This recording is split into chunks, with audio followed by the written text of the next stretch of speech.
Hey there, fellowship. Welcome to this week's episode. Before we get going, have you heard about Anchor by Spotify? Well, if you have an idea for a podcast and an audience that you think will listen, Anchor by Spotify is the right choice. You can record, you can edit, and you can distribute your podcast to all the major platforms all on your phone or your computer. Everything you need in one place. The Anchor app or Anchor.fm. So go to those places right now. Record your voice. We want to hear it. And welcome to this episode of the Pretty Neat Podcast.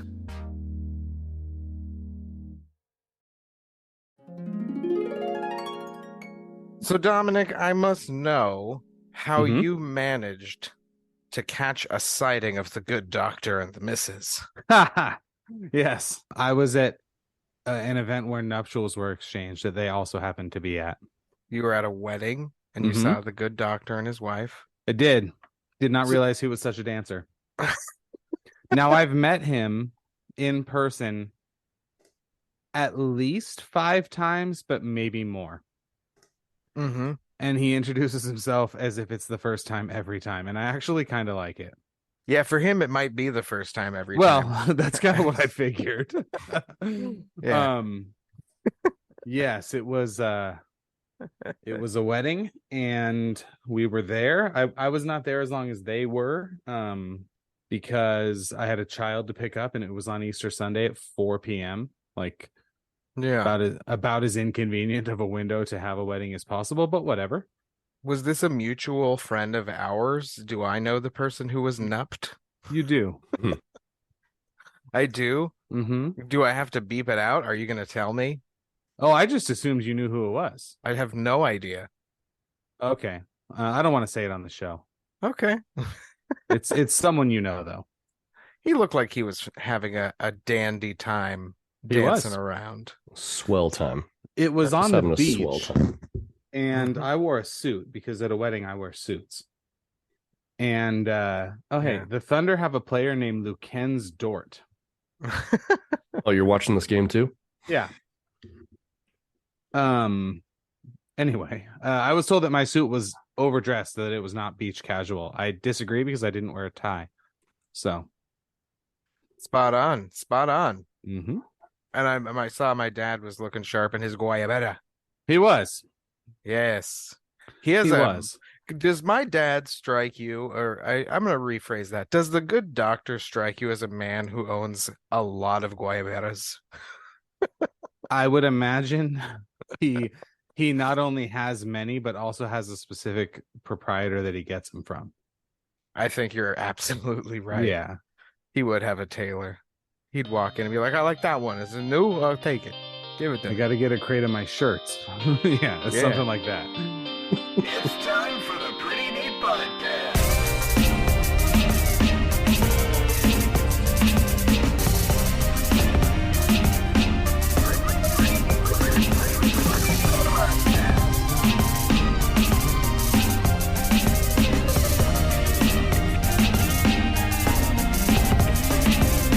It's time for the Pretty Neat Podcast. Welcome to this week's episode of the Pretty Neat Podcast, everybody. I'm one of the 3 hosts of this show. My name is Aaron. With me, as always, is this Johnny Depp-looking motherfucker with his hair tied back and his sweet facial hair, his cool office. Hi, Ryan. Hello. And we also have Dom. Lucens Dort will not be joining us tonight. Lucens Dort will not be joining us. He's busy tonight. playing in a playoff game that ultimately doesn't matter because neither of these teams can win. Sergei Pavlovich will also not be here, although some people said he might be. Yeah. And if you're one of the people who wants Sergei Pavlovich on the show, let us know by going to theprettyneatpodcast.com and clicking the mailbag. Punch the mailbag and send a message to us. Mm-hmm. Punch that fucking bag. I saw, actually, Aaron, a number of people we both know. And it was one of those things where it was like, I don't know that this is a group of people full stop that I want to be around, you know? Sure. And then I had like a really weird interaction with one of them when I was walking out, where he was like, "Hey, I feel like you and I really could have been friends after some difficult conversations." I'm like, "What difficult conversations? What are you talking about?" So I got to sort that out. But We'll get on another call and we'll talk it out. Sounds yeah, fun. it was, you know, when someone makes drunk eye contact with you Yes. and they're like one step onto Zarlak 14, and Yeah, you are here in present day United Yeah. States, in the year of our Lord 2023, and they're not there with you. That's where this person was when I spoke with him. But even still, does his we'll see how it goes. okay, yeah. And if I have Zarlak 14. is Zarlak 14 a specific reference to something? I feel like it probably is. It feels like it'd be from Galaxy Quest. You know, it does sound like Galaxy Quest, but I was also thinking, dude, where's my car? I've never seen Dude, Where's My Car? Oh If my you God. Google Zarlak 14, you get the Cadillac 2014 SRX specs, which is a mid-size luxury SUV. He may very well have been in one of those cars. I don't know. So we're definitely experiencing some Mandela effect. I've just kind of always said Zarlak 14. I don't know. That's just as good as Shadow Realm. Like one could say that Israel Adesanya I feel knocked like Alex Pereira. you No, get that to the doesn't Shadow work. Realm from blunt force head trauma, and this person had not suffered any of that. Oh, okay. Just a lot of things in his system. Just alcohol, I think. I mean, fuck if I know, I guess. But yeah. Fair enough. There was another nuptial event that I was at in 2016. I don't know if you were at that one, but it was a similar grouping of people, and I hated every second of it, and it kind of inspired me to make some life choices or changes. Hey, well, there's some positive spin on it. Yeah. That's good. I remember that day very well. Well, I fucking hate these people, and if I'm anywhere near them, I need to make I some li- serious choices. Here's the thing. It's not even that far off from pretty much exactly what happened. Yeah, I was you're just like- kind of like, What the fuck is this? I simply cannot do this anymore. And if I spend one more second around these people without actively trying to change it, I will get a gun and shoot myself. That's what's going to happen. So if I knew I Yeah. associated with these people, I never would have associated with these people. Man, I think I'm here for that. I think the Shadow Realm is where you get sent. I think Zarlak 12 is a place you can go, or 14. Whichever number it is. I don't know. There probably are 14 levels to it. Yeah. You can get there of your own. Yeah, like here's an example. Henry Cejudo, who's coming back soon, he knocked TJ Dillashaw into the Shadow Realm. But the reason he was able to do that is because TJ Dillashaw was on Zarlak fucking 12 thinking he could make flyweight. No, I don't think you get it. Okay, specifically alcohol related? So Shadow Realm, you have to be separated from consciousness. Okay, I guess he wasn't. No. I guess give you that. And Zarlak 14 is a place you go, but you don't live. Okay. So Henry Cejudo lives in a place that's like He lives on Zorlak 14 because he has like some serious delusions of grandeur. Maybe that's Zarlak 9. I don't know. Okay. Zarlak 14 is a place that you can only get with the aid of a substance, probably alcohol. Or ayahuasca. Or ayahuasca. And that might be Zarlak 15. Yeah. You're correct in that. You're on a totally different plane of existence at that point. I like to maintain a Zarlak 2 myself. I have a Pretty consistent coworker. too. I have a coworker who will say about students, he'll go, yeah, they live on a planet we can't visit. and that is accurate. That's one of them. That's one of the Yes. Zarlaks. It's one of the Zarlaks. Before we recap the events of the past weekend, Jake Paul, not Logan Paul. Jake Paul is going to box Nate Diaz on August 5th at the American Airlines Center in my neck of the woods, Dallas, Texas. Who What do fucking you guys? cares? There we go. There's your Couldn't answer. have said it better myself. Hey, I'll answer. Not me. Uh, does this have any entertainment or appeal or value in any way to either of you? I can't believe they're going to make people pay for that. You don't think there's anybody who wants to? No. No? I think this Fair says enough. more about Nate than it does about Jake Paul. I think so too. Like, speaking of places we can't go, the Jake and Logan Paul fan base is pretty rabid. They are. And that doesn't involve the three of us. So we don't, I'm guessing, collectively own any Jake or Logan Paul merch, right? I've tried a And Prime drink once. I've It had was- Prime because it yeah. was at Target and it was easy to get. But the people, I don't know, man. It's a different level of fandom, and I think those people might pay for it, but even then, those are also the type of people who will probably stream it illegally. So I don't really know.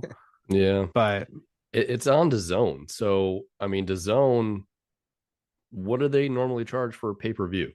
they didn't ever charge for pay-per-views before. Their whole model was you pay $20 a month and you get all these fights. And Yeah. they had a run of months where it actually was really cool. It was like It was good. it was You could Canelo, see a lot of Anthony Joshua fights as well, right? Yeah. Uh-huh. The run was Canelo, Anthony Joshua, Triple G, and somebody else. In like it was those 4 fights in 4 months. And so it was kind of like, oh, okay, this actually could be worth it. Mhm. Of course, Anthony Joshua fought last week or the week before, and we didn't talk about it, and no one has talked about it because it doesn't matter anymore. Nope. DAZN has switched to the pay-per-view model because people stopped paying the monthly fee for like literally nothing except I think some pro Counter-Strike was on there. So Yeah. I don't know. I would imagine $69.99. Probably.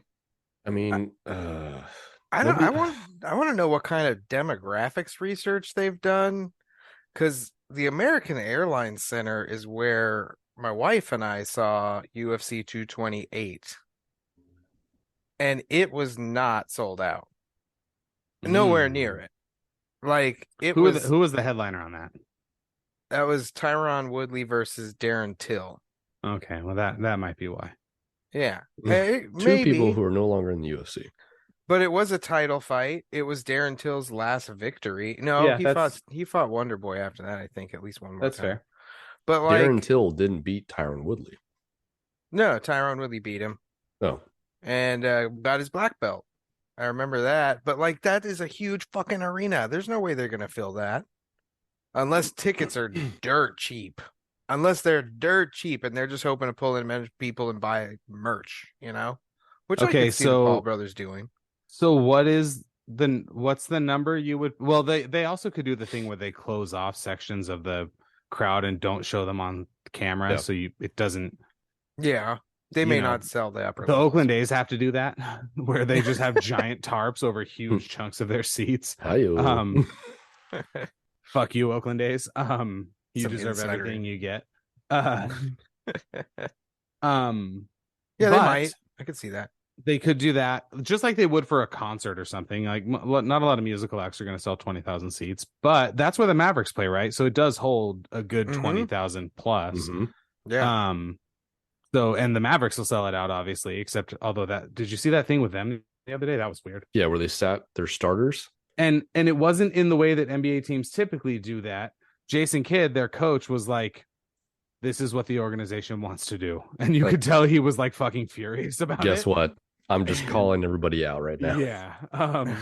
So that's a weird one because they have an asset that they cannot afford to lose, and it kind of seems like it might be headed that way. So anyway, You talking and about no, Luka? this is not my annual. Oh, this player's coming to the Lakers, but Definitely not. Luka to the Lakers 2024.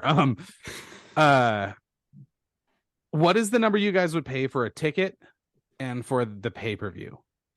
For this boxing match, Yes, $10. each. I would pay $10 to see it in person. That's Okay. a better experience, and I would pay $5 to watch it on pay-per-view. Okay. Yeah. I would pay $25 to see it in person, Okay. That was my number 2. and I wouldn't pay for it on pay-per-view. Not for $1. No, I would want $1, it Bob. if it was on my streaming. Like, I don't even think I'd pay the dollar. I think I'd pay $5, maybe 10 for the pay-per-view. Yeah. Hey, they're gonna try it. They're gonna do it. And the 38-year-old Nate Diaz. I think he's 37. Yeah, he'll be 38 by 37. then. He'll be Oh, 38 by got the it. fight. Okay. And Paul is like 28, 29. 26. Yeah. Shit. I mean, that's a lot. That's a big gap. They said his last pay-per-view, speaking of Jake Oh, Paul, yeah. sold Nate Diaz turns 800,000. 38 in like 3 days. His Yeah. fight with Tommy Fury. Said Sold it- how many? Most Valuable Promotions co-founder Nakisa Badarian said in a statement, quote, his most recent bout, Paul versus Fury, surpassed more than 800,000 pay-per-view purchases and was a I call commercial bullshit. success for all our partners. I call bullshit. I call bullshit too. That's rough. We're Does gonna this have to even do get it. 250,000 buys? What does a Ugh. big UFC card get? What does like International Fight Week get? Well, I mean, look at depending the- on the headliners, but a really That- successful pay-per-view is a million buys. That's what I was That's thinking. really successful. Like, So let's see. Biggest UFC pay-per-view of all time. It's gonna be it's and Connor. Nate, It's right? Connor Diaz too. 246. Yeah. But look at that number. Sorry, 229 did 2.4 million. Yeah, but look at UFC 207 is the 10th highest, Yeah. and it had 1.1 million. You mean to tell me that Nunes Rousey only got 300,000 more? So 240. Okay, so in the year 2020, 246. Conor McGregor, Cowboy Ugh. did 1,353,429. There we go. Hmm. Nurmagomedov McGregor. Yeah, Khabib was 2.4 versus McGregor. That same year, Kamaru and Masvidal did 1.3. Tony Ferguson, Justin Gaethje did 700. Adesanya Paulo Costa did 700. Khabib Gaethje did 675. So I really have trouble believing that Tommy Fury and Jake Paul sold 800,000. They might have had 800,000 streams of the fight going on, but I don't think all of them paid for it. Yeah, like that feels like if you count the 50,000 bars that each are streaming it to 8 different TVs in their bar, they like count each TV. Right. Oh man, yeah, that's kind of bullshit. Who's gonna Wow. win? Jake Paul. Jake Paul. Yeah. Nate Diaz is not. I think Jake's quite a bit bigger than him. Yeah, and Nate's not like a boxer. He claims to be. Yeah. He has boxing in his Guess past. he used to train with Andre Ward. Okay. Hey, Andre Ward's a great boxer all time, Oh yeah, legend. but that's not the same. No, not the same thing. No, it's not. You're right. Here's a quote from Nate. Quote, besides Canelo, he's the biggest thing in boxing. Yeah, I And was he's looking at that too. About Thang. out. THANG. I'm here to conquer that. I'm the king of combat sports, and then I'm headed back to the US to get my UFC belts. I effed up Connor for acting out, and now here I am again, like a superhero of the real fight game, the king of the real fight game. End quote. Okay. That was the sound of my interest. Look, come on, man. They're trying too hard. Yeah, there you go. We're sorry. We're sorry. Nate's on Zarlak 8. He's on Zarlak 420.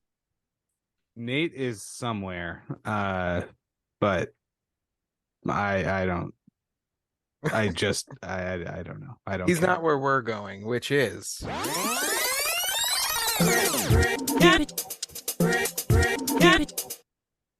before we talk about the UFC. Was there any other pretty neat sports this weekend? Yes, What happened? Brian, go ahead. There Hot was topic the potato. first Spaniard since I can't remember the last person to win the Masters. Yep, He had an amazing fourth round and overtook Brooks Koepka. he did. My guy Brooks was running away with that bitch, and then John And then Rahm, he probably the took a best big player on old- earth. He took a big old dump in the fourth round, He did. a big old stinker, and just decided to lay some fat bogeys on the course while John Rahm just went, birdie, birdie, birdie, birdie. It was impressive. It's the law of averages, though. Brooks didn't have one, I think, in the first 3 days. And then the weather threw the schedule all off. So it was, but whatever. John Rahm is a phenomenal golfer. I like him because he's kind of pear-shaped. And they catch him with a hot mic quite a bit, and he's pretty colorful with his language choices. So big fan there. The Tampa Bay Rays are 12-0 to start the season, which is our adopted team, pretty Tampa Bay incredible. Our Rays adopted team is now 12-0. the official MLB pace. team of the Pretty Neat Podcast, the Tampa Bay Rays. That kid Shane McClanahan is a fucking beast. Their starting pitcher, and then I just like them. They bat their first baseman lead off. They do all kinds of unique stuff. Big fan. Yeah, I like the way they play. A little bit scary, right? The way the Red Sox came back and made it a game, but resilient.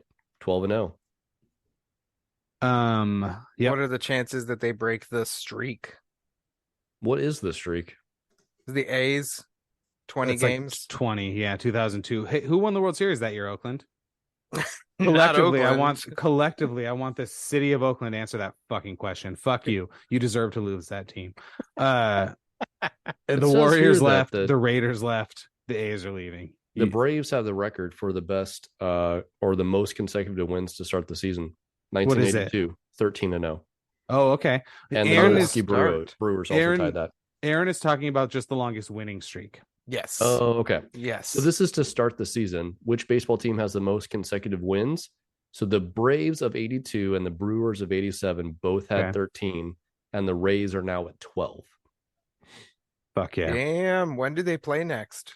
Probably tomorrow. Maybe every now and then you get a Thursday off. For Tomorrow's 13. Nope. Yep. They're playing Tampa tomorrow too. There it is. Corey Kluber. He's good. He has a 6.5 ERA. Not Jeffrey Springs so much has this year. A 0.00 ERA. He's good. His ERA is over 6. Not this year. Yeah. He was good when he was with Cleveland. That's a wild stat. That is not even actually why I said I wanted to be a Rays fan. This year I'm calling it right now, is shaping up to be maybe an all-time Angels disappointment for me, just so you guys know. Well, they're 7-5. I know. It's not even like they're having a terrible start. No. That's what I'm saying. You're thinking epic disappointment. I think it's even going to be worse than epic disappointment. Let me tell you why. So they're effectively tied for first place with Texas in the division right now. Houston's off to a slow start. Seattle has not looked as good, and Oakland is dog shit.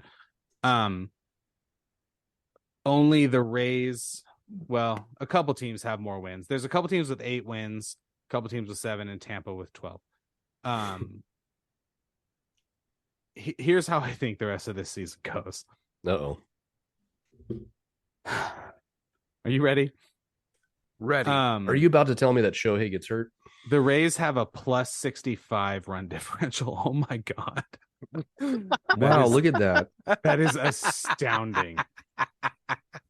Their win streak is 12. Absolutely astounding. That is need to change that last 10 to last fucking 12. That is almost more than every other team in the American League with a positive differential combined. It's not, but it's close. That is fucking. Is it more? Wait a second. 13 and 16 is 29. 29 and 23 is 52. 67. So no, but it's close. It's close. No, it's very close. It is Like very way close. closer than it has any business being.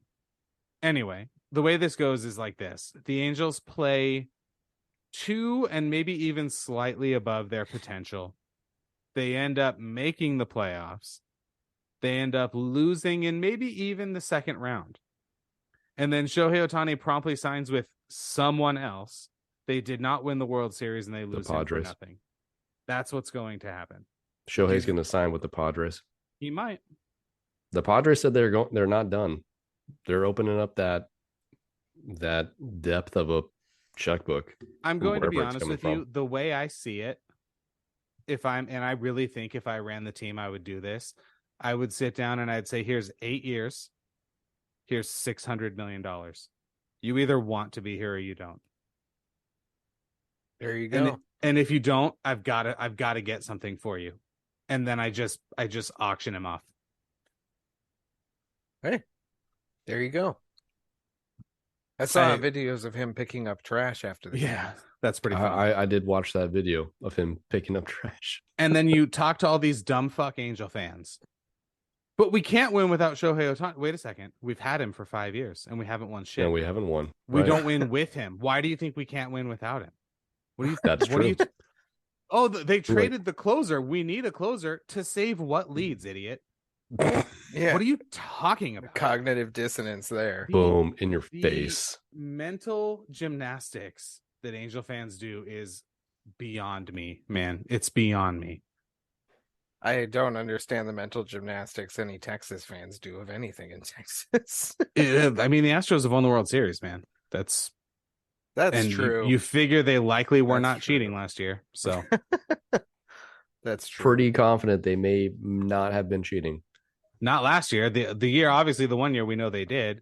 But I maintain I'd rather cheat and win than play by the rules like the Angels, which is not actually playing by the rules because they funneled enough amphetamines to a young pitcher to kill him and were caught supplying other pitchers with illegal substances to make their fingers sticky. So they aren't exactly playing within the rules. And they didn't pay a bunch of minor league players during COVID when other teams did. But, if you look past all that, they didn't cheat and lose. I'd rather cheat and win. It's baseball. It's not like you're not defrauding people out of millions of dollars. You're not fucking who was the big financial guy? Bernie Madoff. Yeah, you're not Bernie Madoff. You're just winning baseball games by stealing signs with a computer and a camera. Who cares?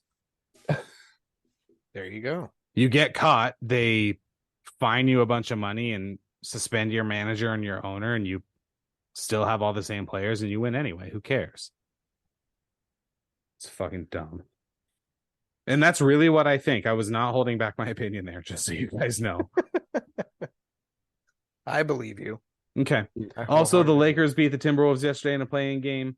Atlanta beat Miami, was it? And now we have OKC, New Orleans. Did we miss a game or is there another game on tonight? The Bulls beat the Raptors. Oh, did they? Yeah, that was today. Okay. 109 to 105. Mm-hmm. They have to play again because that was the 9 versus 10. Yep. So they get the loser of this game Correct. that we're watching? Okay. Yes. Do you have it? No, that's not right because OKC and New Orleans are a Western Conference. That's a West matchup. So the Bulls will play who?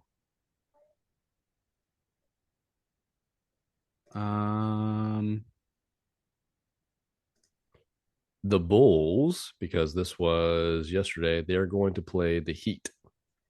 Got it. And then Because the the Heat winner of lost. that is in. Is in versus the number 1 seed. Yep. And So the Hawks other are yeah, playing and number Atlanta 2. was the other playing. They're playing Boston. Okay. Yep. And the Lakers are going to be playing Memphis. You have a I think they prediction can for win. that series? I think they can win. It's going to be tough. They will have to play far better than they played last night. Mm-hmm. Offensively. Defensively, I think they're okay. Outside of Anthony Davis committing some fouls that are questionable, I think they could win. I'm going to say in 6. I also have the Lakers in 6. Part of me maybe even says 5. That foul on Mike Conley last night, as the rule is written, I understand it's a foul. That's a stupid fucking rule. So that's the thing, right? In that discussion of what is a foul, what isn't a foul, by the books, by not, we come to assume that in the playoffs, there's a little bit more leeway to play physically. Mm-hmm. So to call that foul in that type of moment, that's tough. That's very, very tough. Like, you're basically saying, we're going to give this team a chance to send it to overtime on free throws. Yeah. With 0.1 seconds left. It's tough. And I'm torn on the play-in tournament as a whole. Why? I like it. I just don't know. I don't know yet, I suppose. I see the benefits, but I also see that a game like that the Lakers had yesterday, that takes more out of you than your standard game. And now, granted, they do have until Sunday to recover and be ready for Memphis, so it's not the end of the world. It's not like they have to play tomorrow or something. But right, that's the benefit of being the number 7 or 8 seed, is that if you win, you still have 3 days of rest, or actually 5 days of rest. Wednesday, Thursday, Friday, Saturday. Yeah, okay. I mean, they're playing at 12, so 4, I guess. Yeah, I think they will beat Memphis. You guys know my prediction on them, so I'm not deviating from it. I think they have a tendency to play to the level of their competition. So you're saying they played down to Minnesota? Yes, and I think we'll play up to Memphis.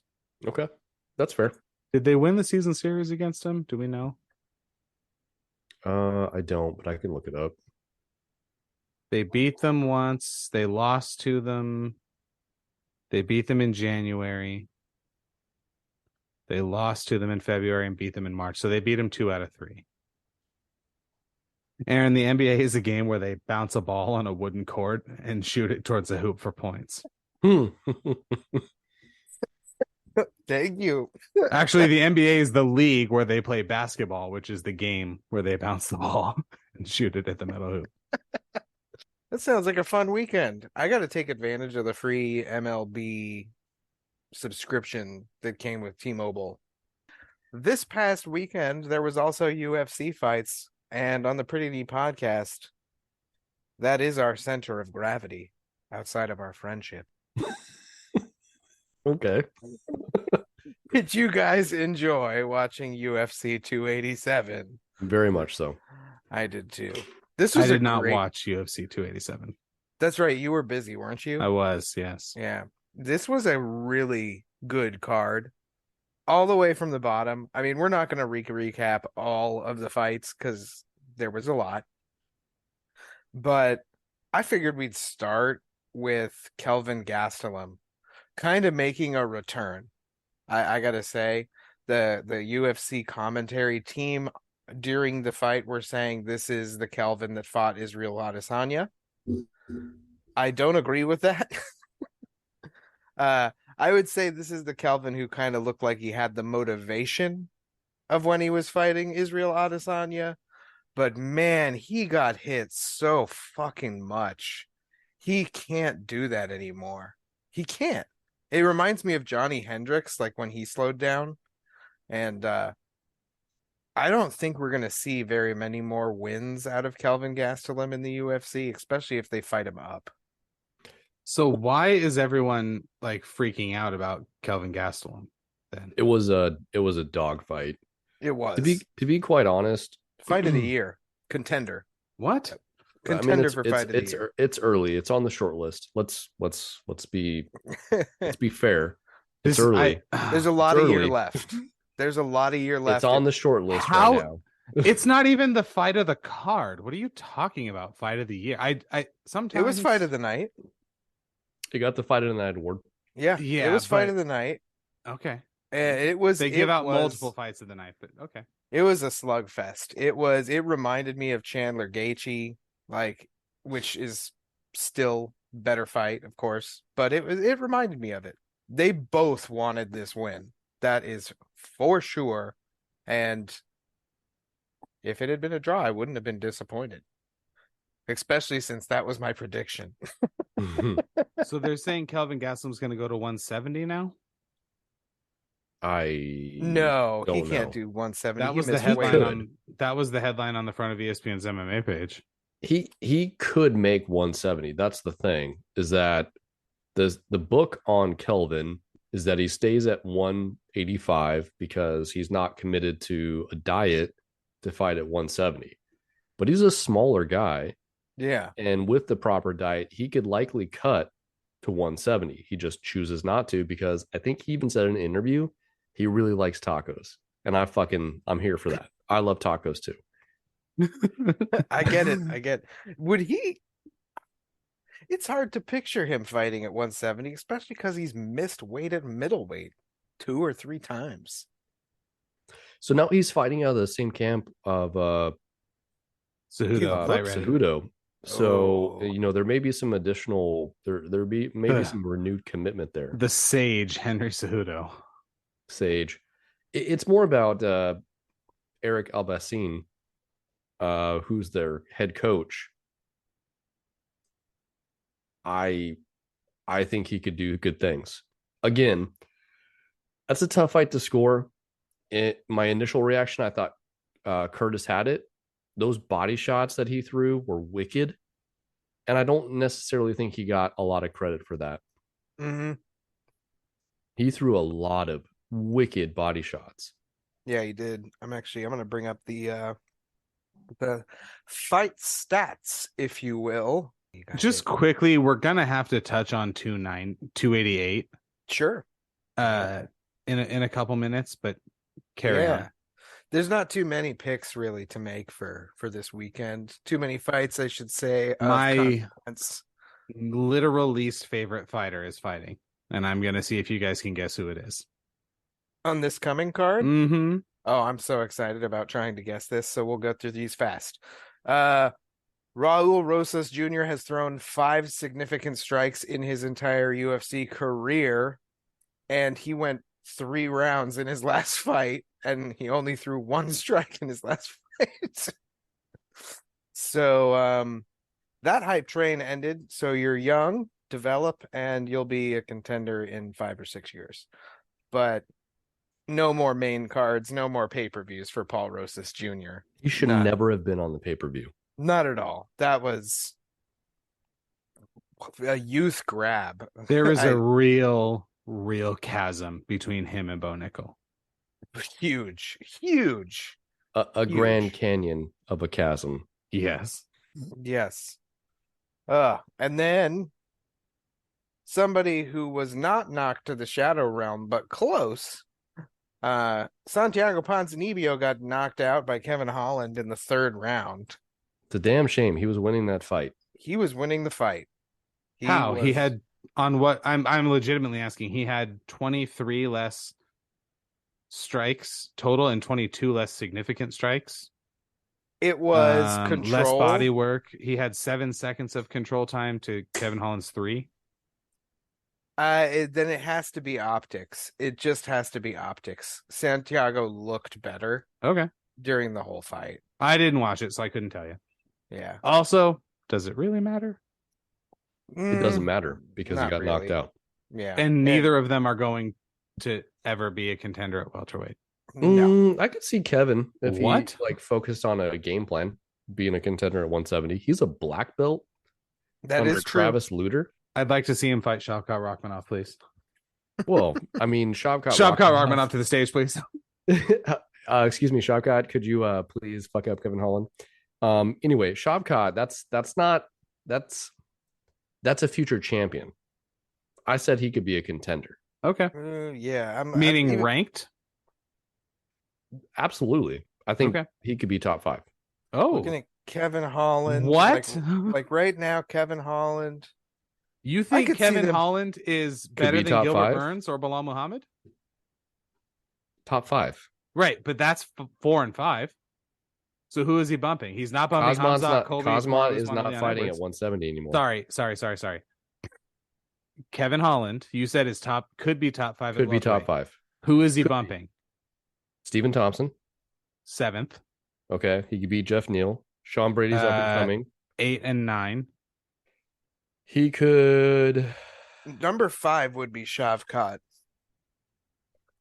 Number 5. Mm-hmm. I'm counting on the fact that in a couple of years, Colby and Kamaru are not fighting anymore. So Okay. maybe I'm making space for him in the top 5. You guys know that Colby's going to be champion in this division by like September, right? That is Totally happening. possible. That is happening. He is going to beat Leon Edwards. He's going to Yeah. beat Leon Edwards. Yes. Yes. Probably. I could see that happening. Michael Chiesa might not be a bad choice. What? For what? Or, Kevin Kevin Holland? Holland. Oh, yeah, that'd be fun. Yeah. Looking at 15th. Friend of the show, Michael Chiesa. Yeah. Yeah. Michelle Pereira is going to Jack be De La fighting pretty soon. Maddalena. He's coming. Jorge retired. He should be Isn't- out of the ranks. Michelle Pereira's fighting somebody fun. I believe Stephen he Thompson. is- Stephen Thompson, right? Michelle fighting? Pereira is fighting. I was just looking at it too.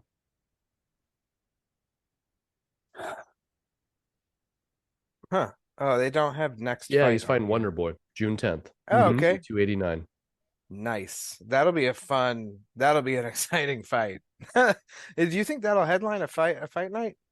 No, it's at UFC 289. Oh, it's a 289. I'm sorry.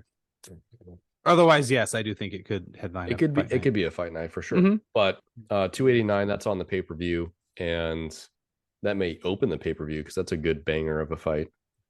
Oh, yeah, I could totally see that could also be did you already say that could be the main prelim? We the did feature not. bout? Opener of the pay-per-view. I think it could be the feature on the prelims. We That's got to the- talk about 289 too. Good lord. Well, 289 is the Vancouver Canada fight. Yeah, it's Amanda and Pena 3. I know. Oh, boy. Why are we going back Who to Pena? wants to see that? Why are we going back there? Why was it not what's her face from Brazil? I can't think of her name. Carla Esparza? No, Carlos No. Esparza's American. Alexa Grasso? Alexa Grasso. Well, But she's a Alexa Grasso champ. just won the belt at 125. Yeah, we're Oh, talking sorry, about that's 35. pound for pound. I'm thinking Rini Aldana. Yes. Isn't Ah. she? No, she's from Mexico as well. But she has a fight coming up, doesn't she? No. Oh, maybe it is Alexa. Oh, that's pound for pound. Go down. Raquel Pennington? No, definitely not. Ketlin Vieira. No. Irene Aldana. That's who you're talking about? what Norma I thought. Dumont? Norma Dumont? No. Chelsea Chandler? You're just saying names now. Well, all of the fun women's Hey, contenders. That's are, what all those are. They're just names. They're just names. all All the right, fun women's fair enough. contenders are in the other weight classes. Like Yeah, flyweight is 135 where is- Aaron is- Blanchfield is, and strawweight is where Tatiana Suarez is. Tatiana's going back down to 115. So she's Well, they even got her back down to 115. Nice. Yeah, they have her ranked at 115 there. Okay. Well, we'll get to 289. Another hype train that was derailed was Adrian Yanez, who was knocked out fucking cold. He Your went to favorite the fighter. Shadow Realm. Yeah, man, I was disappointed in that. That was a big bummer. But Rob Font has the serious jabs and serious power.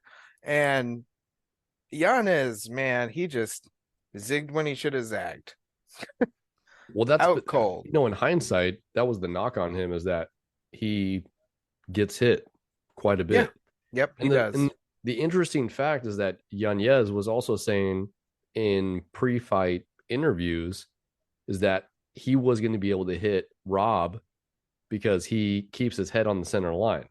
Even though he moves a lot, he Mhm. thought he could be hit pretty easily. No. Ultimately, what just ended up happening is that Rob was more accurate on the night and got his shots off, Mhm. and then had the killer instinct to go in and finish it. Yep, It could have gone either way, but he did. Rob Font, Killer. that year off served him well. Did you hear that Calvin Cater, because he had that really bad injury in his last fight, because they train at the same camp, because he couldn't train, he basically just watched Rob train and gave him like all of his observations while he was sparring on what he could improve on. And I don't know, but I mean that could have paid serious dividends, because Calvin Kattar is also an excellent boxer and could have made some improvements just by his own observation. Yeah. I'm curious as to why the UFC has Yanez with his number 12 and Font does not have his number 6. Anyway, well, it's the UFC website. It sucks. Yeah. I don't think that they will move Rob. I do think they could move Yanez down. He's going to have to get another couple of wins, I think, to get back into the top 15 conversation. Because Chris Gutierrez, who's fighting, he just knocked out Edgar. I mean, he's not one rank down from Umar. Come on. Anyway, co-main event of the evening went down pretty much how we felt it would. Although I think we thought Burns would finish this. He retired Jorge Masvidal after 20 years and 50 fights. He only fought in the UFC twice in Miami, and he lost both times. Okay, bye, Jorge. Jorge Masvidal, we hardly knew ye. Yeah, and Hail Gilbert, fellow, well met. yeah, Gilbert. I have nothing but high hopes for Gilbert. I will celebrate his victories moving forward. I really like him as an athlete and a person. Just a tough division. Very, very tough. And and now that Kamaru's out, if Colby comes in and Colby's got his shit that he's always doing, if welterweight becomes one of those defense against the dark arts positions, I could see Gilbert holding that belt for at least a victory. At least holding it once, maybe not defending it. Okay. Who wants to kick off the very happy discussion around Israel Adesanya's victory against Alex Pereira? So, more of a question.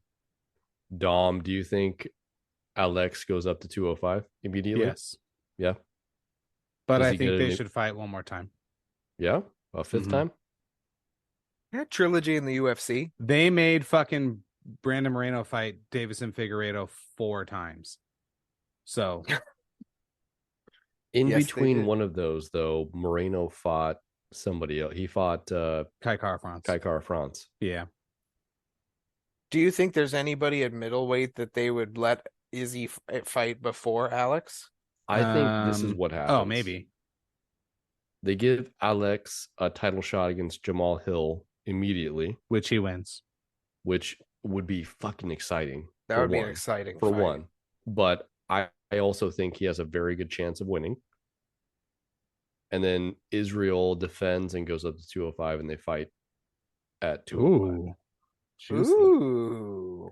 I do like that. At 205, At 205. absolutely starches Adesanya.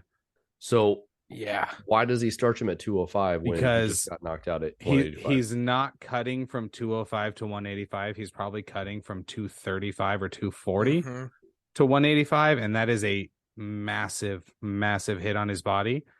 And he's probably 20 pounds heavier than it. He's probably 205 when he gets in the cage, so he'll probably be 220, 223 if he's fighting at 205 on fight night. And Adesanya is like getting in the cage at 185 for a 205 fight.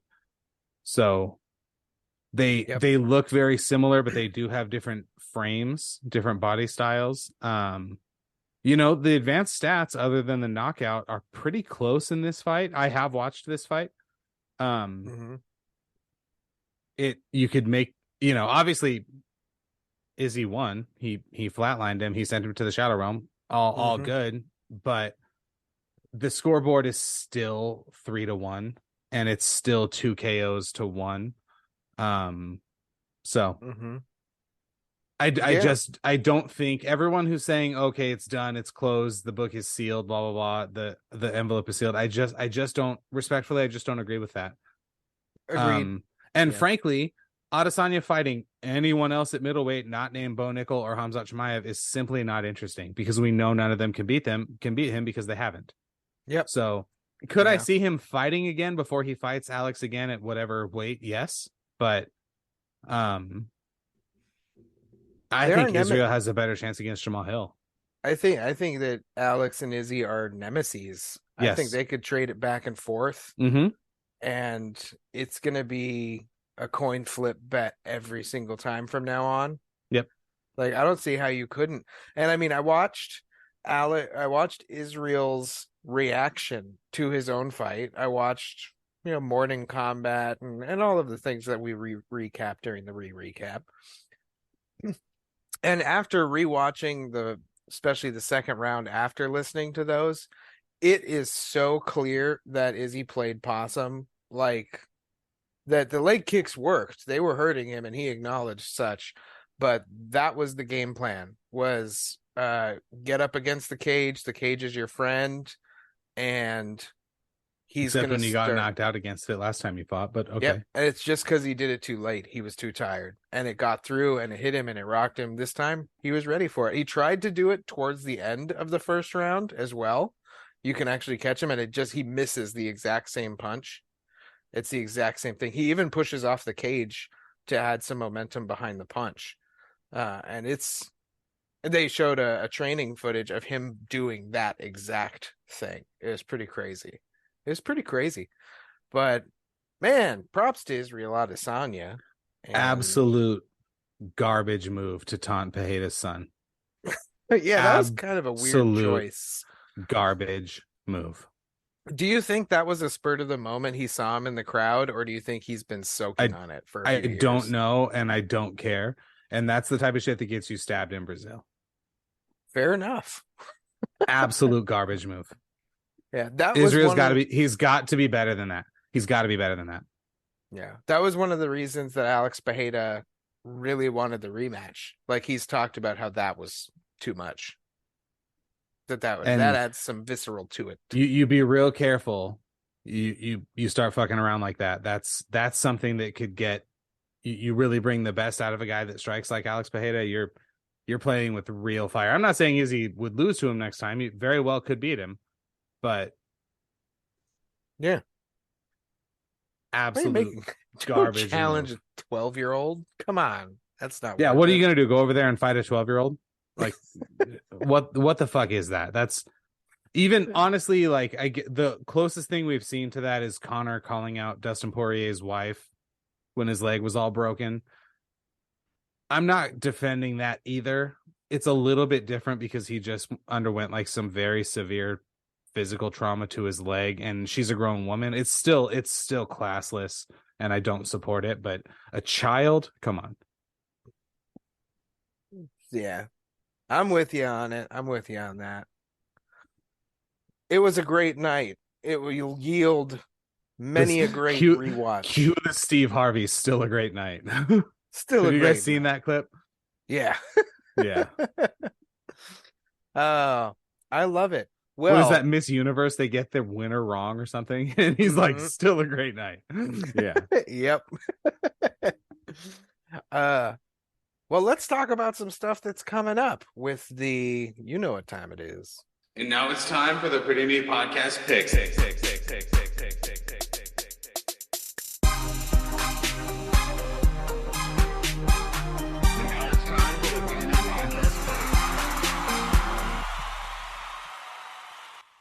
I will say before we look at 288 and 289, because we're going to look at it in advance, because this is just a fight night. Well, you got to look at it first. We got to look at it. We got to know what it is. Yeah. And there are some really good fights on here and some consequential fights this weekend. I misspoke earlier when I said there wasn't much of consequence. There are a couple. Mm-hmm. I'll breeze right through a few. I mean, Ed Herman's fighting, and I mean, he's been around for fucking ever. We'll probably get a Phoenix song after he loses to Zach Cummings. which is what I think will probably happen. But come on, Brandon Hoyval and Matthias Nicolau, who are 4 and 5 in flyweight, are fighting on the prelims. So I actually switched over. They're not even the featured prelim. They're not even Nope. the featured prelim. That is weird. Yeah. Why? Do they just expect this to go to decision and just be? Is TJ Brown from The Ultimate Fighter? No, he's not. There was another UFC fighter called Downtown TJ Brown. Oh, this is the same guy. Yeah, that to me, that's one of those ones. Every now and then this will happen where a really high ranked fight is on the prelims of a fight night. That really could be. I mean, Tanner Bozier and fucking Yanku Talaba are on the main card, and Clay Guida and Rafa Garcia. Like, what are we? Yeah. You can't get the 2 top 5 flyweights Yeah, right? on at least on the main card. What's going on? My guess is Clay, Pedro, and maybe Eon have main card clauses. And Dustin Jacoby might also, but also that's light heavyweight, and he has fought Israel Adesanya in other organizations before. He got knocked out. Yeah, But it happened. I don't have an issue with the first 3 or the 3 That's main still- fights being at the top of the card. It is weird that one is so low. Yeah, and Bill Algeo versus TJ Brown will be an exciting fight. TJ Brown is an exciting fighter. But still, I just come on, why is that down there? Anyway, main card, another Phoenix song potential, Clay Guida. Jesus Christ. I mean, they were friends.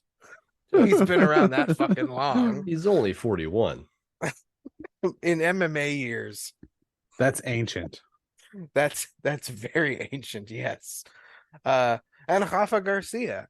This will be a fun fight, back and forth, I'm sure. Good luck chasing Clay around. I mean, Clay's going to be going for takedowns this whole fight, and I think he'll get them, and will probably win a decision.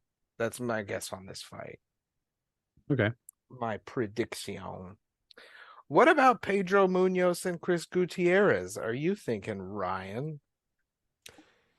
I'm thinking Chris Gutierrez. Most recently, we saw him kicking Frankie Edgar in the face? Frankie Edgar's face off. Speaking of the Shadow Realm, Yes, sir. Just total disfigurement, making him look like a Muppet. But give me the salty vet here, Mr. Okay. Munoz. Pedro Okay. Munoz has not won a fight since February of 2021, and he is 1, 2, 3, 4. He is 1, 4, 0, and 1 in his last 6 fights. So yeah, most recently we saw him lose to O'Malley. Yep. Or that was an no eye poke. contest. That was an eye poke. Could not. Then he lost to Dominic, which was a good fight. Then he Yep. lost to Jose Aldo, which that Yep. was Jose coming back. Then he And beat Jorge Rivera. Jimmy That Rivera. was his last. Jimmy Rivera. Sorry. Yeah. And that he barely won. I thought Jimmy might have taken that one. Oh, and look at that. Frankie Edgar. Lost to Frankie Edgar, lost to Aljamain Sterling, Yeah. beat Cody Garbrandt, beat Alex Caraway, beat You know someone what? with the last name Johns. I'm lined up with Ryan Miles on this Johns. one. Is his Yeah. name really Miles Johns? He's in the wrong business. he should be in an R&B group with Trevin He should be an adult performer. Mr. I like Mr. Johns. Miles. Yeah, Johns. can we get the fluffer to Mr. Johns, please? And there's your title of the episode. Can we get a fluffer to Mr. Johns? You guys know what a fluffer We'll is. Don't see. act like you don't. Of course we do. How do you think I paid for college? Anyway, What a strange job. I guess literally a hand job is still a job. Yeah. The job is a job, right?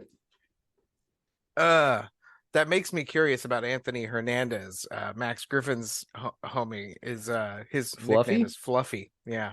And by the Mm. way, I went through after we talked to Max, and I watched all of Anthony's record. I watched his fights. He's a fucking monster. Yep. And he would not And beat Bo Nickel, and that's silly to say. uh, Nope, don't do it. Don't do that. he probably wouldn't. He Not wouldn't. probably. No, he wouldn't. But Rodolfo Vieira, when he fucking slammed him on his head and destroyed him, that was a comeback too. He was also losing that fight. Anyway, after Pedro Munoz and Chris Gutierrez is the light heavyweight debut of Tanner Bozer. Tanner the Bulldozer Bozer has been fighting at heavyweight this whole time.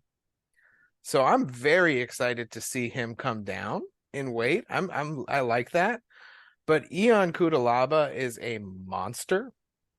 And we know this about him. We know he'll freak everyone the fuck out at weigh-ins because it's what he does. And Tanner's tough though. Tanner's tough. If I had to make a pick right away, it would be Tanner Bozer, and it would be a glorious one-punch knockout. I think that Tanner's susceptible to getting taken down and dominated, but I tend to agree with you that Tanner coming down to 205 makes him that much more physically dominant. And if he can control the fight and keep it standing, he's going to win. Hallelujah. Hallelujah. Then we go up to light heavyweight some more. We just go up in the rankings. Give me some more. And we get Dustin Jacoby and Azamat Murzakanov, which sounds very fun. That's 13 versus 15. Murzakanov is how you hit the syllable on the wrong emphasis. Nicely done. Incorrect. Thank you for helping me, though. That's good. I got the Russian in this one only because Jacoby is one of those people who, despite probably being 24 years old, looks like they could be my dad. I think he's Dustin probably. I think he's older Jacoby than 24. looks like he could be your dad? I think that Dustin Jacoby is 30 years old. Are we looking it up? Are we taking guesses based on this image? Okay. So he's got a fucked up nose. We must find this out. All So right. he's got I have Fucked it. up nose. Dustin Jacoby, I have it. Justin Jacoby. Fuck There yeah. it Dustin is. Jacoby. What's I the was- Hanyak? What does that mean? I don't know. I'm He's looking it up. 35. Carry on. He's 35. The Hanyak. What is a Hanyak? According to Jacoby, a Hanyak is an out-of-line Polish soldier, someone who is belligerent and extremely aggressive. Oh. Yep. His that's grandmother fun. called him and his brother little Hanyaks. Wow. There You you little go. drunk, belligerent soul Polish. You think you can fuck with the soldiers. Polish nation? You think you can fuck with Poland? My think good I friend did- Adolf says, yes, I do. Yeah, Actually. yeah, I think I can. In fact, Joanna. no, I know I can fuck with Poland. Yeah, his buddy And Stalin doesn't have I'm much gonna. trouble either. I'm gonna fuck with Poland. Watch. I don't really have an opinion on this fight, and I don't think it matters. No, I think Azamat's gonna take that one. Probably grind him out or ground and pound. Grind them out. Sounds so sexual. Rear naked choke. Speaking of fluffers, Yeah, they're gonna get fluffed. They're gonna grind it out and rear naked choke. All of that. So we're just starting. Do you remember when we started that spoof porn company back in the late 2000s called Creamworks? yes. Yeah. We did Saving Ryan's Privates. We did Angela's Johnny asses. Johnny Deep was one of our The hills have thighs. The Hills Have Thighs. That one was good. We had a bunch at one point. Yeah, there was like the Pirates of the Caribbean Yes. and the in the harlot's chest or something. Yeah, something like that. But there was actually a porno that was styled after Pirates of the Caribbean. Yeah. Who's eating who is Gilbert Grape eating? That was that was if you're into the big beautiful women. Of course. Oh God. Or there's also the other one he was in, Willy's Wonka and the chocolate factory. Wonka's Willy in the chocolate factory. That's it. Oh yeah. Oh no. Oh yeah. Of course we Oh, made yeah. Toy Story, but we didn't have to change the name. Nope, didn't have Anyway. to change that. Or The Incredibles. You're absolutely right. Anyway, then we move into the co-main event of the fight night this Saturday. Edson Barbosa, featherweight, number 14, fighting Billy Q. Come on, Billy. Give me Billy Q. You like Cardio Billy for Q. days. Cardio for days. I like his wrestling in this too. I think he can grapple him. I just think he's shown, and he's 34, I believe.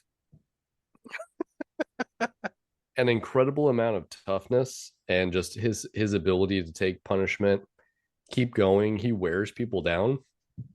Mm-hmm. I think he does that exact same thing to Edson. Third round KO. Okay.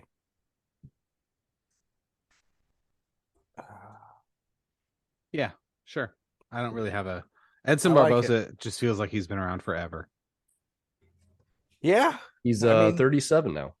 My only real memory of him is watching Khabib just fucking ragdoll him, Pummel him for 25 minutes.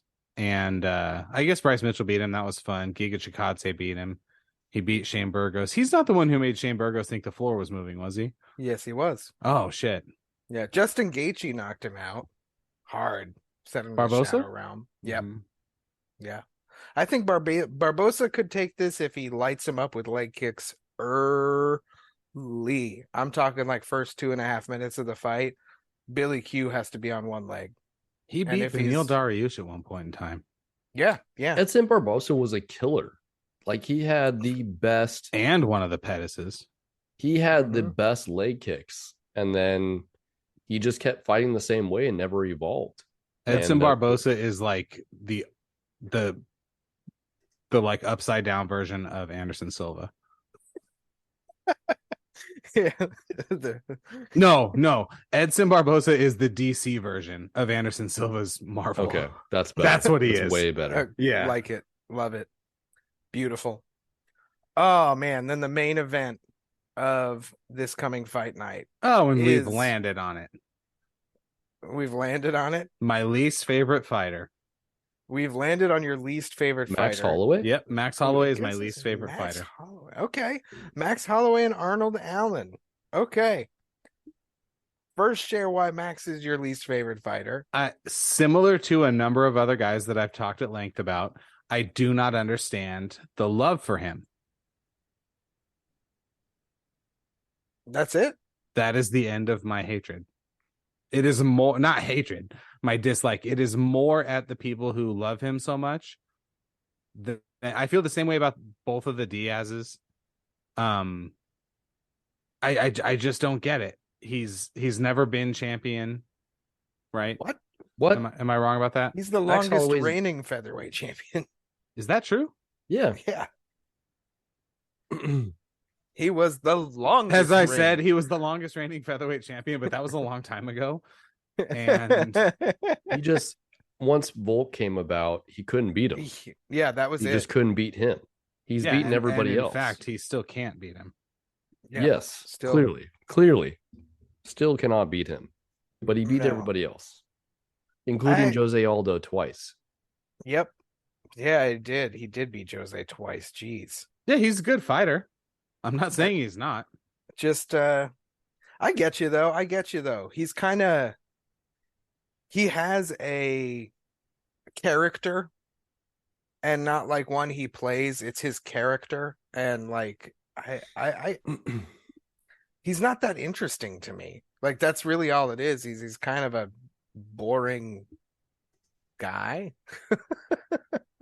But I guess it doesn't particularly matter. He's still a great boxer.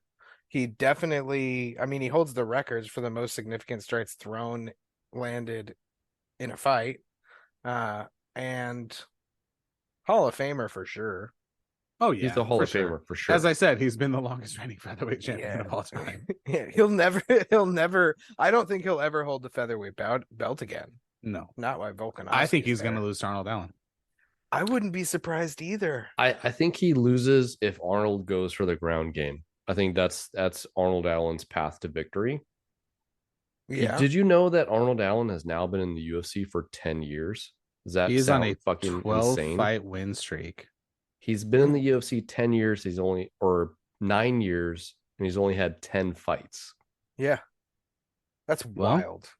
His last one was October of last year, but before that it was March. So he's like an every 10 months guy. Yeah, he's like a 1.1 time fight a year. I feel like that would prevent him from getting the title shot. I don't think so, because it just depends, right? If Volkanovski beats Yair, what did you just say? If Volkanovski, no, don't say if. When. It's when. It is when. It is when. If Yair has dynamic strikes, come on, let's Not give him as a fucking dynamic chance. as Max. Let's give him a chance. No. Yair is way more dynamic than Max. Max is all boxing. Yair is kicks and punches. You're right. I am right. But likely Volk is going to win, because CKB has proven when it comes to game planning, they're the best. C, Israel's just most recent win. So he would fight Arnold Allen. Who else would be worthy of a title fight in the featherweight division? Ilya Topuria is on the way up. He's still 2 fights away.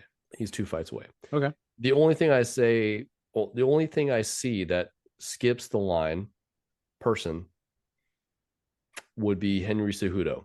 If he beats Aljamain and goes, "Whoa, I want 145, I want you, Volk," because they have a beef already. Yep. Henry Cejudo is the little version of Colby Covington there. I said it. I'm already tired of him, and he hasn't fought in like 4 years. And you're saying Colby's going to be the champion, and you're like, Colby is going to be the champion. And I'm not saying Cejudo's not going to be the champion. He just annoys me. Yeah. Actually, Max is my second least favorite fighter. Henry Cejudo is my least favorite fighter. He's my least favorite also. I mean, his nickname, which unfortunately he embraces, of Triple Cringe, is very much so merited. I got Arnold Allen in this fight too, and as much as I do like Max's presence in the featherweight division and the UFC in general, I would like to see Arnold Allen end it spectacularly. Like, I would like to see him finish Max how Max has never been finished, so that it does make that conversation more interesting. Like, well, I almost did the same thing Ryan did. When Alex beats Yair, I don't think Arnold is next in line unless he really shows something crazy. I actually think if Arnold Allen wins, it's going to kind of be in spectacular. No, if Max wins, it's going to be in kind of spectacular fashion. I could also see him. I could sort of see this being Sandhagen, Cheeto Vera, where Max just sort of doesn't have it. Yeah, and just never finds the right time to pull the trigger and loses a decision. All right, so that'll be a fun card. Let's skip ahead a little bit. We have 2 more fight nights after this coming fight night. Wow, 3 fight nights in a row. 3 weeks of free fights, fellas. That's exciting. We got Pavlovich and Blades on the 22nd, Saryukian and Moicano on the 29th, and then on May 6th, from Newark, New Jersey, which is farmland if you're growing smokestacks. This is going to be like 6 weeks in a row of pretty good cards. Yes. UFC 288. Aljamain Funkmaster Sterling is fighting Henry Triple C Cejudo. So 288, there's a lot of really interesting fights on this card. Keep in mind, Aljamain trains out of upstate New York, so this is kind of in his neck of the woods. But just some of the names on here. This is a fantastic R&B group boy band. A lot of guys. Yes, it is. Zalgus is back though. Oh yeah, Which the I thought he was. fake. I thought he was out of the UFC. He was for a period of time. Yeah, Oh, interesting. But deep fakes cannot be kept at bay for long. that is true. And I'm hoping that Verna Yonderova can find her way to the arena. Me too. We have Drew Dober and Matt Frivola, and then the main card is stacking up to be a banger if all of these fights happen. Yes, it is. Chrome Gracie? Yeah, Yeah, he hasn't fought in a hot long second. time. So we saw Cub Swanson. He lost to him in 2019. Mm-hmm. We have not seen, how old is he? 34. We saw a Gracie not that long ago. I just don't remember which one it was. Hojer? I don't know. I know you're right. You are right. There is another Gracie that A younger is- one. Yes. Yeah. We'll have to find it out. Then we've got Yeah. Bryce Mitchell. Yep, Bryce Missile, Jonathan Pierce. Jessica Andrade coming back So fast. against Jan. Yeah. Then for Yan some Jian. reason, Charles Oliveira, Benil Dariush. So Benil's getting the treatment just like Bilal's getting, where Yes. he's on this streak, but they're like, one more fight before you get a title shot. Although And now- go ahead. Now he's got to beat the greatest finisher in UFC history. Yep. I think this is a little more fair than giving Colby the immediate shot at Leon versus Bilal, but Mm-hmm. it's still strange, and it's a little weird to make Charles do it and not give him the rematch. That run he was on was, you know what I mean? Yeah, He no, was on I agree. Like Benil, so Volk's not getting the immediate rematch versus Islam. Benil's on an incredible win streak. Why does he not get the next title shot? Well, the next title shot should be Charles Oliveira Why? because Charles Oliveira went But he did get finished. He got against finished. Islam. 1, 2, 3, 4, 5, 6, 7, 8 consecutive not only wins but finishes. And the names include Tony Ferguson, that doesn't look as great. Michael Chandler, Dustin Poirier, Justin Gaethje. That's everyone. Benil has not fought any of those guys. That is So? true. Like his best victory in the recent years was Drakkar Close. for Benil He Dariush. looked Like, he that looked was good his last against Gamrot. finish. True, he but beat he didn't finish Gamrot. Gamrot. He beat Ferguson. He stopped Diego Holtzman. Pereira. Yeah. Hot Sauce is now retired. He Yeah. got retired by fucking Clay Guida. So Who's throw Hot that- Sauce? Holtzman? Yeah, Yeah. Holtzman. yeah. Okay. Hot Sauce is Holtzman. He retired after he lost to Clay Guida. Drakkar Close. Okay, I get that. Okay, so I get it. Maybe level of competition is not the same as Charles Oliveira. Mm-hmm. And they already gypped Charles one time by giving Volkanovski the shot at Makachev. Granted, it was not particularly close between Oliveira and Makachev, but shit. So you're saying that you would have rather had Oliveira get an immediate rematch? Then have to fight Dariush, yes. Dariush has won 8 fights in a row, bro. Oliveira hadn't lost in like 4 years. And Yeah. fought way better competition. And then he got steamrolled by Islam. Nobody Yeah. wants to see that again. It's really tough. You think that would happen again? I do. yes. Okay. Yeah. Yeah. I would much rather see Poirier go up and fight Islam. I'd like to see something like that as well. Yeah. That would be really fun. Ah. But then we get into bantamweight, fellas, for a championship fight. Funkmaster and Cejudo. Henry's got to do something about that hair. Yeah.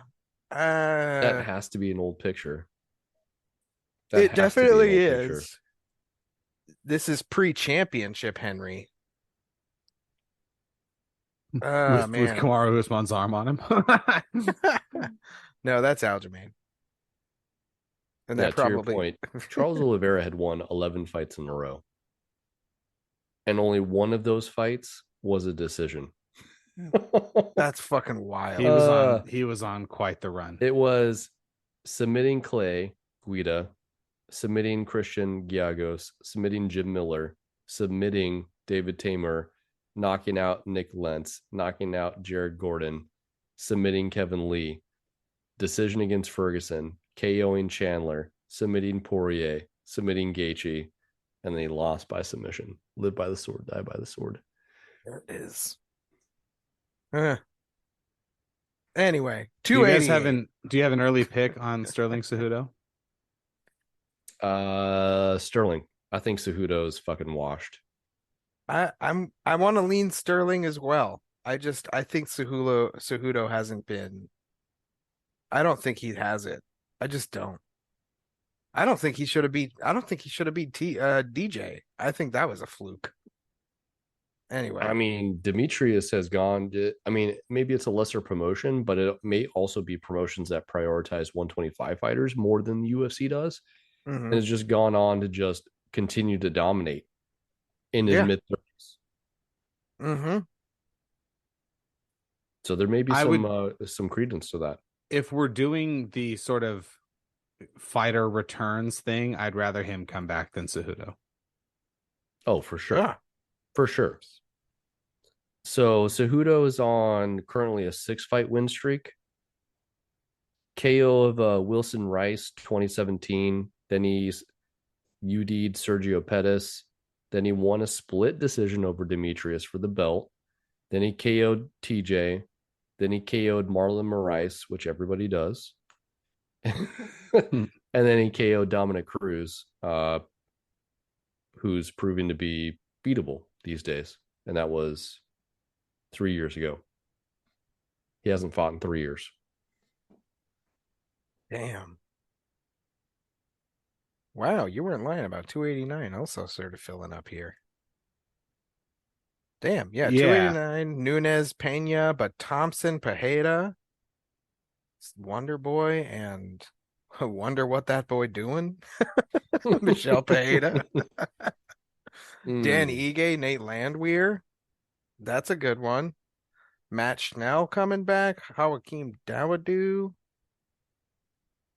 Eric Anders versus Marc-Andre Barrialt. That'll be a war. Power bar, Marc-Andre.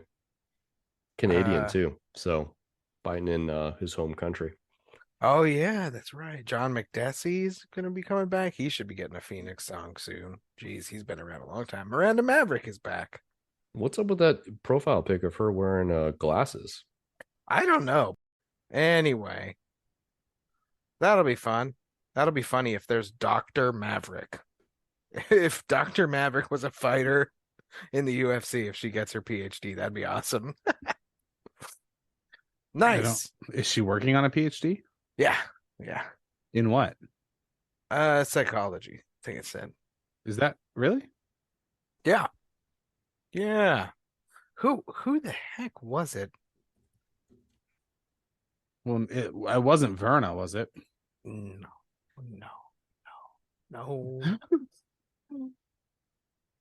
I will never know. It doesn't matter.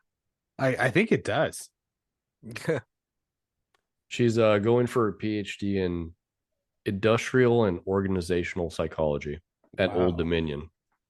Oh, okay. There we go. Let's not forget Leonardo DiCaprio was one of the stars we had of Creamworks. He was in Titanic. He was also in Who's Gilbert Grape Eating. He had a smaller role. He played a disabled guy. Wow. Also in the porn version. I think one of the best SNL skits of all time is Tom Hanks. No, it's damn it. What's his name? Christopher Walken, Colonel Angus. Everyone's looking for Colonel Angus. No, I no. don't get that joke. I'm sorry. Joke on Colonel Angus. Yeah. Colonel got Colonel it. Angus, like kind of Oh, Angus. Colonel like Angus. Colonel Angus. I definitely had a thorough list of all the movies we made. Okay, so I've got some right here. Pulling up the Word docs now. Oh wow. Oh wow. So okay. School of Cock. Yes. Yep. The Incredible Gulp. Buffy the Vampire Layer. That makes sense. Throbbing Hood. Oh, Throbbing Hood. That's Yep. great. Here's some good ones. Bend It Like Beckham in Harry Potter and the Chamber of the Secrets. Womb Raider. Oh, Womb Raider. That's hilarious. Yep. In Diana Jones. Oh yeah, Men in Black Men. Mhm.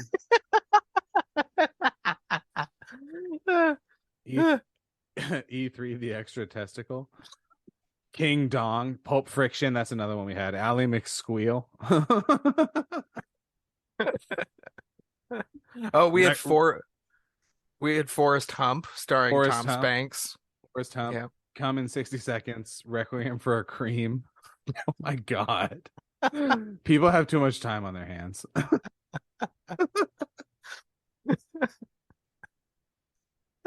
In Diana Jones is the winner.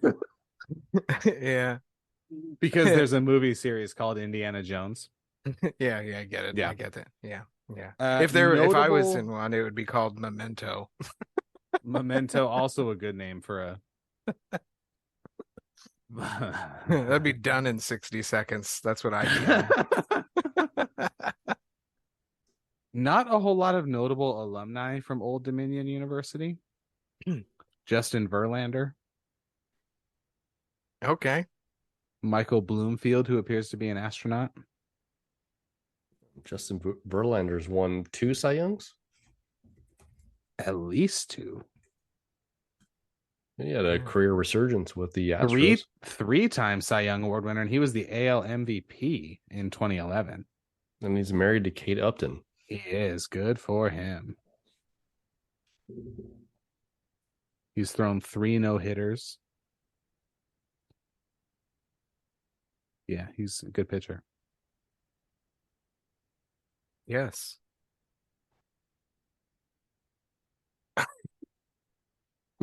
He has not played for the Mets yet, though. No, he's not. He's on the IL. And he is 40, and they just gave him like $46 million a year. Good for him. Yeah. Go get your money, Justin. I think we should go out. He pitched on some shitty Tigers teams. I think we should go out on what is the second greatest adult film of all time. Okay. Snooki of the Year. Okay, never mind. Oh, man. We lost Dom. Snooki of the Year 2012. What? 2012? I just went back in time 11 years, Ryan.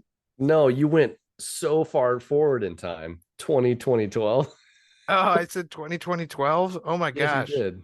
2024. That's the year? Next year, that's the year. Yeah. Okay. For president, right? Yeah, yes. So Snooki of the Year 2024. Hey, you know why I love MMA so much? It's pretty neat. That is 100% true, but it's also because it brings us together. You know what? Violence really does bring people together. Yes, let's get back to violence.